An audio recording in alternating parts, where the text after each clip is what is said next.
out there, then you do know. Did you ever know Sean Cheeks? I did. I know he's dead now, too. Yeah, he committed suicide. Supposedly right up here in Kentucky somewhere. No, I heard it was No, it was up there at his father's place. Centennial Park. So they went to the park and shot himself. The way that I heard all this shake out was he Got on drugs. He got on drugs. He got mixed up with the wrong people. Well, He went crazy. Here's what I heard. He married a girl from down there, and her dad had money. Right. And then, so he married her, and he went to his father-in-law with he was going to start buying, and he bought the light news, the light new auto bodies, and there was 2 locations. Well, he bought those. I mean, they've been. You do know that he spent time for her, right? I didn't know that. Years ago, yeah. No, but I just know that they was involved in some stuff that they shouldn't have been involved in, and he went down instead of her going down. He went down and spent some time in jail while she stayed free. I didn't know that. And then whenever he worked with us in Jackson, Tennessee for about 1.5 years, and I actually worked with him in Nashville, So there at Price's, and also at Bill Hurt. there was a dealership down by Antioch. Bill Hurt. Worked with him over there, and Sean got real good with the bookstore, being able to answer the telephone and micromanage. Well, he do lots of things, and I think he was in control of about 4 or 5 body shops whenever he wound up taking his life. Well, see, that's what happened. His father-in-law was the money, and he was the brains. Okay. And they bought 2 of the light news. They bought several more, and they had 5 or 6 locations. Okay. In other words, he was wanting to grow like Price's. Well, that's where he was. I mean, he was well on his way. He got. They called him. They called him into a board meeting, and it was just his father-in-law and his wife. And his wife says, "I want a divorce." And his father-in-law says, "Oh, and you're fired." So he lost his wife and his business. In one whack.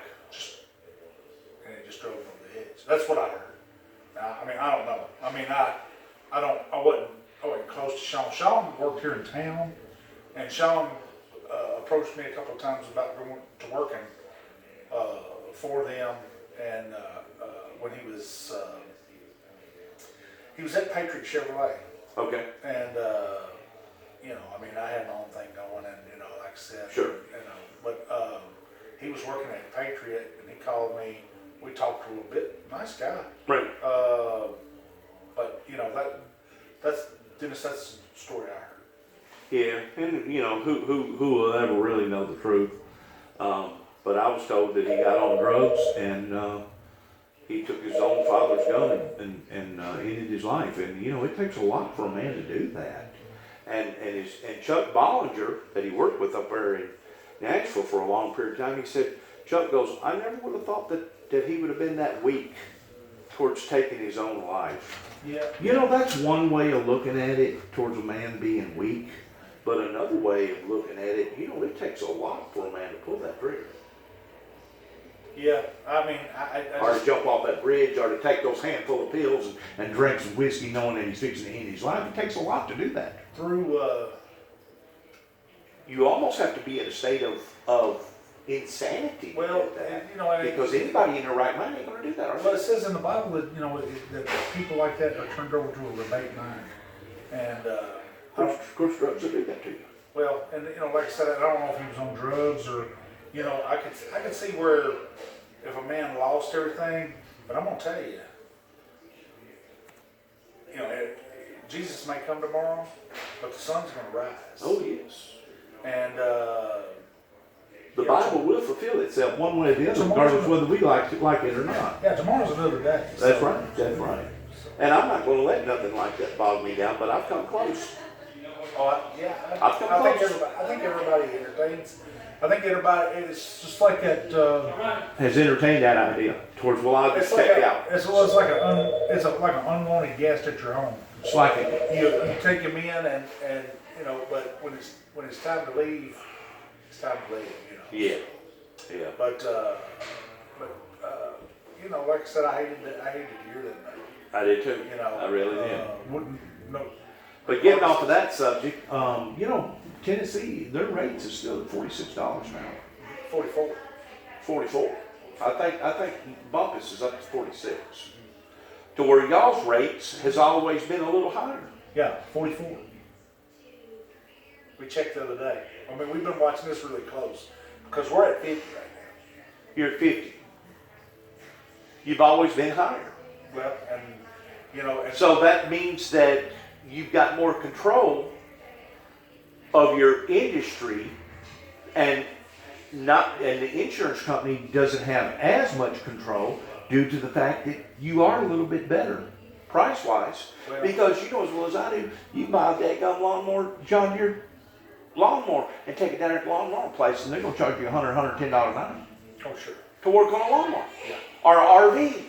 Take it down there to Young Bloods or Young Brothers or whatever it is at Mayfield, and get them to work on an RV and see what they charge you to take off a little door and put it back on. Yeah, it's crazy. It is crazy. The insurance companies has went in and stifled and dominated this industry. Oh yeah. They really have, and they've really hurt it as far as future technicians that's stepping up to the plate. When you get to look at it like, wow, I'm gonna have to buy $25,000, $30,000 worth of tools. I'm gonna have to go through this, that. I'm gonna have to get this tested, that tested. It's like, is it really worth it? Because these automobiles, they're not getting easier to work on now. Oh my gosh. They're getting harder. All these plastic, all these retainers, all these, stuff's got to be lined up perfect now. You can't botch it no more like you used to could. You could always take a honer and hone it out a little bit and maybe move that headlight over because you didn't get the radiator support in there just right. You can't do that no more. Them days are gone. Those days are gone. We had a Toyota Camry, and it had I take that line back. It was a Prius, and it had the front. It had the emblem on it that was $900. It had the camera and the sensors in it, everything. Yeah. That emblem is $907. Good God. We put everything together, and it wouldn't calibrate. We took it to the dealership, and they told us.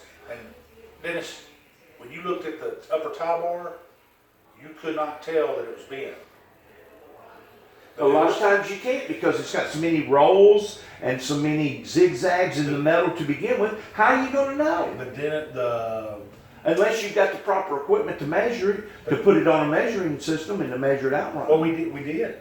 Even the upper tie bar? Even the upper tie bar. Really? We measured out. Really? About measured out? We sent it to Toyota. So what was the apron?